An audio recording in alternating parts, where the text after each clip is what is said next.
pushing through with automatic regulation in the FDA. It's because they want to lower the population. They've been doing it across the country, across the world. Now they want to do it in this country. They've been doing it actively since '69. It talks about restructuring the family, getting people to postpone or avoid marriage, altering the image of the ideal size of family. It talks about compulsory education of children, encouragement of increased homosexuality. Right here on paper. I'm not making this up, people. Educate for family limitation, fertility control agents in water supply. It's right here on this memo. Came out in this Frederick Jaffe's papers while he was at Planned Parenthood years later. And it also encourages women to work. So they can't be at home taking care of their families and having more babies. Instead, they must go to work. But they're not going to treat those women well, according to this document. They're going to do everything they can to take away the tax incentives for married couples, for people with more than 2 children. It says right here, under a subject I don't even understand, chronic depression, it says require women to work and provide few child care facilities, limit and eliminate public finance, medical care, scholarships, housings, loans, subsidies, everything for families with too many children. And it even talks about having permits to be allowed to have children, limiting childbirth to only a certain sector of adults, and compulsory abortion for out-of-wedlock pregnancies. Whether or not you think some of these ideas individually might be advisable because you think there's too many people, this is draconian authoritarianism, and they tried to bring it to America. It was written about in Ecoscience, but as I'm going to show you in these clips, it was practiced in countries including China. China is the world model for the stuff that's on this document for the United States. Before they had the one-child policy, they had their family planning programs, which is part of the worldwide Planned Parenthood group, advising people, encouraging them, using propaganda, loudspeakers, everything to get people to have first only 2 children, first to delay their marriage, but then, as you see, later to only be allowed to have 1 child at the penalty of the police state's gun. Let's play some of those clips right now from the Barefoot Doctors of China in 1975, 4 years before the one-child policy. One of the most important aspects of China's family planning campaign is providing jobs for women. Women comprise 80% of the employees at this lock factory. The factory's barefoot doctors keep track of the women's menstrual cycles and deliver birth control pills at the proper time. Okay, stop it right there. So I just want to point out they have admitted they're encouraging women to work as a major plank of their family planning program and even regulating their menstrual cycles.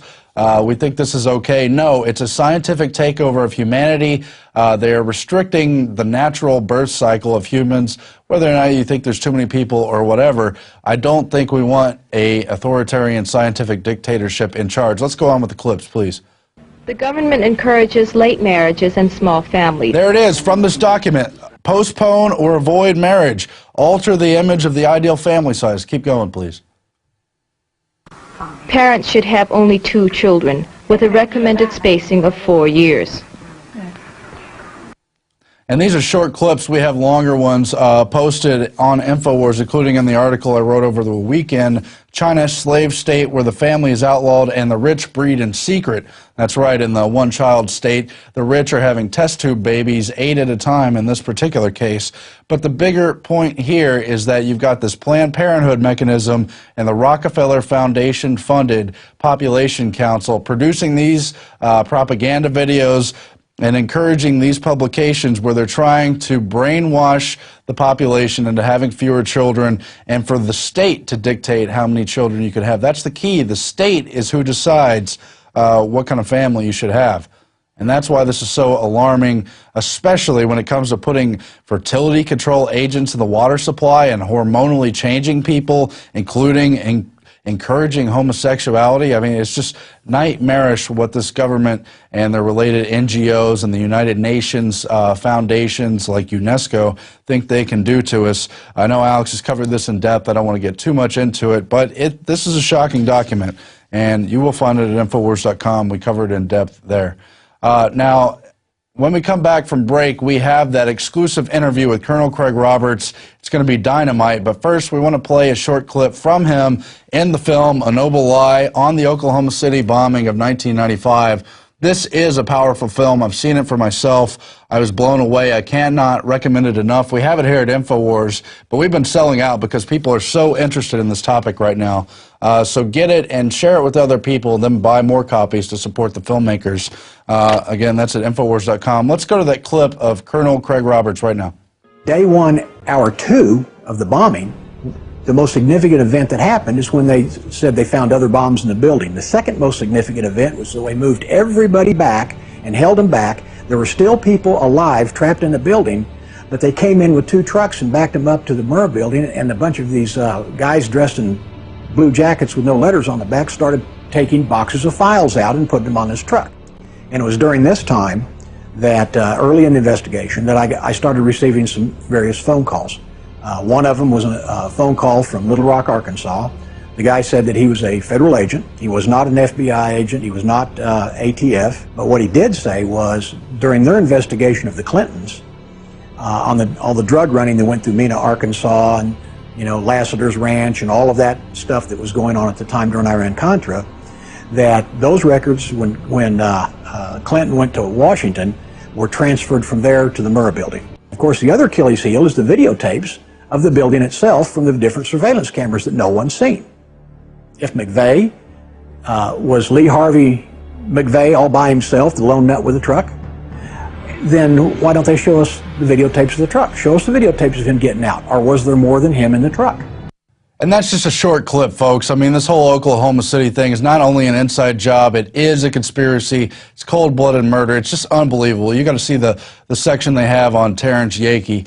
But that is all coming up with Colonel Craig Roberts. I want to remind you, at PRISONPLANET.tv, there's another 15-day free trial. You can try it out, see all the great things you get, and then you can choose to get a membership and support us and this broadcast. Help us get the word out, all at a discount. Our Christmas specials are still running, I think, to the end of the year. At any rate, they're active today, so help us out today. Get a membership. We'll be back in just a moment after this short break. We were brought up loving our country and our Constitution. That in the United States of America, we were free. And that's an attitude that we've tried to instill in our children.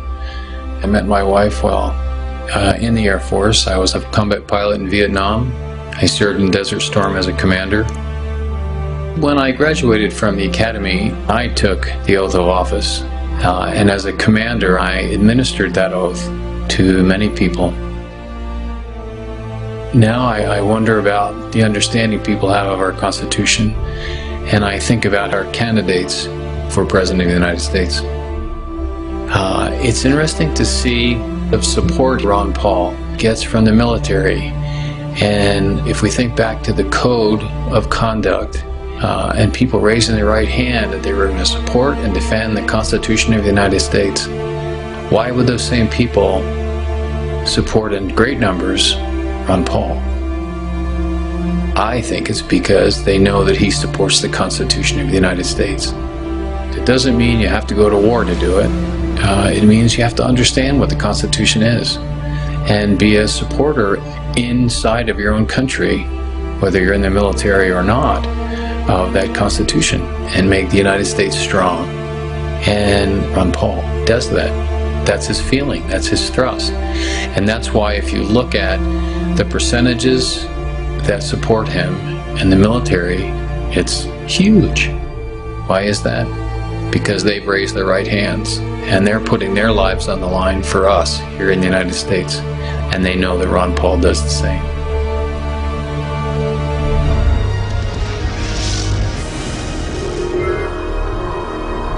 We are back on the INFOWARS Nightly News. We are joined now by Colonel Craig Roberts. As we showed you before the break, he appears in the film A Noble Lie, a wonderful expose of the Oklahoma City false flag bombing. He's a retired Tulsa police officer. He was on the fugitive squad, the bomb squad, the police helicopter pilot. He was also an Army intelligence officer and a Marine Corps sniper in Vietnam, as well as an author of numerous books and has worked in TV. He joins us now to talk about the Oklahoma City bombing. Thank you, Colonel Roberts. Yeah, glad to be with you.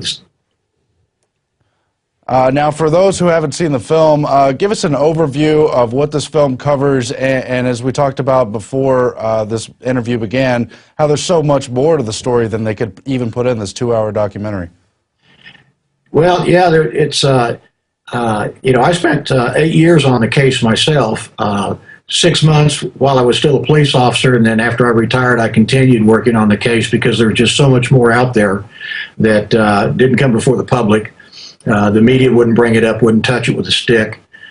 We chased so many leads, so many different directions. We know that there's a lot more people involved than just McVeigh and Nichols. Basically, the bottom line in the movie is Charles Key, the state representative from Oklahoma that was real involved in trying to get to the bottom of the bombing when it occurred back in 1995 and stayed with it for a while after that. And the Oklahoma Bombing Investigation Commission that was formed that had several different people involved in that, working on the case, most of them civilians. The whole key there, the whole thing that they were trying to get out and put forth in the movie was proof that the government had foreknowledge that this was going to happen before it happened. There's so many things that led up to it that we found out later. Why was the Oklahoma County Sheriff's Office bomb squad at the building at 6 o'clock in the morning with a bomb truck? Why were there dogs there searching the area? Why was the building staked out by the Sheriff's Office prior to the Ryder's truck ever showing up? I've seen photographs of from a stakeout camera of the front of the Murrah building where a UPS truck drives up just before 9 o'clock in the morning right in front of the front door, and they've got a picture of it. They're sitting there taking pictures of the building. UPS truck leaves, and then, of course, the Ryder truck shows up a little bit later. So we know that that occurred at the time. We've got you know, so many different eyewitnesses that saw Middle Easterners leave the front of the building that held the parking place for the Ryder truck so McVeigh could pull it up. And there was other people in the Ryder truck. How many, we don't know, because the FBI has never showed us any of the dozens of surveillance videotapes that were taken at the scene. You know, you look at the Kennedy assassination, and at least you got the Zapruder film that whether it's been doctored since then or not, it's irrelevant. The problem is we've got the Zapruder film. It was released to the public. Anybody can watch it and see the assassination of John F. Kennedy, but yet we're not allowed to see any of the videotapes of the Oklahoma City bombing case. Now, if there's no others out there, if it was McVeigh and Nichols and the case is closed, then show us the tapes. What's the problem? That's the Achilles heel of the whole case right there, is the videotapes. There are so many aspects to this case, so many facets that you can explore. That Educate for family limitation, fertility control agents in water supply. It's right here on this memo. Came out in this Frederick Jaffe's papers while he was at Planned Parenthood years later. And it also encourages women to work, so they can't be at home taking care of their families and having more babies. Instead, they must go to work. But they're not going to treat those women well, according to this document. They're going to do everything they can to take away the tax incentive. A certain sector of adults and compulsory abortion for out-of-wedlock pregnancies. Whether or not you think some of these ideas individually might be advisable because you think there's too many people, this is draconian authoritarianism, and they tried to bring it to America. It was written about in Ecoscience, but as I'm going to show you in these clips, it was practiced in countries including China. China is the world model for the stuff that's on this document for the United States, pushing through with automatic regulation in the FDA. It's because they want to lower the population. They've been doing it across the country, across the world. Now they want to do it in this country. They've been doing it actively since '69. It talks about restructuring the family, getting people to postpone or avoid marriage, altering the image of the ideal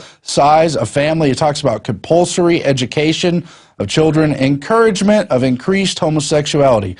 Right here on paper. I'm not making this up, people. It's for married couples, for people with more than 2 children. It says right here under a subject I don't even understand, chronic depression.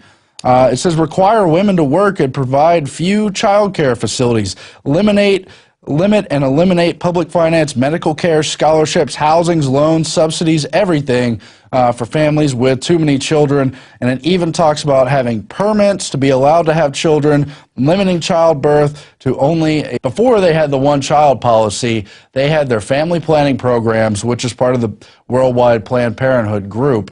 advising people, encouraging them, using propaganda, loudspeakers, everything to get people to have first only 2 children, first to delay their marriage, but then, as you see, later to only be allowed to have 1 child at the penalty of the police state's gun. Let's play some of those clips right now from the Barefoot Doctor.